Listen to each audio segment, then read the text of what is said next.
د پی ټی ایم مشر منظور پښتین په څلور کاله باندې محکوم شو. د رون ټي وي درنو مینوالو السلام علیکم. په دې هیله چې تاسو په روغ او جوړ وای. د پی ټی ایم مشر منظور پښتین په څلور کاله باندې محکوم شو. چرته او دا چې ولې د دې ټول معلوماتو لپاره تاسو زموږ دغه چینل له ځان سره سبسکرایب کړئ ترڅو زموږ ټول معلومات تاسو ته په وخت باندې ورسیږي.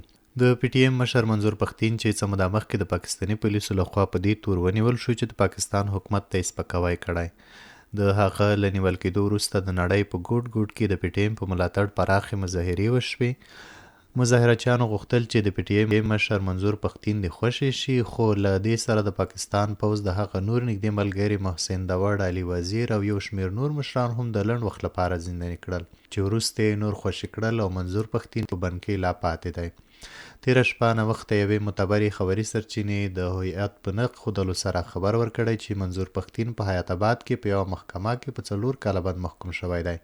هغوی دا هم ویلي چې له هغه سره د هغه ملګري چې په دې تور کې تورن دي زر به محاکمې ته حاضر کړي او له دوی سره به هم قانوني چلند وشي.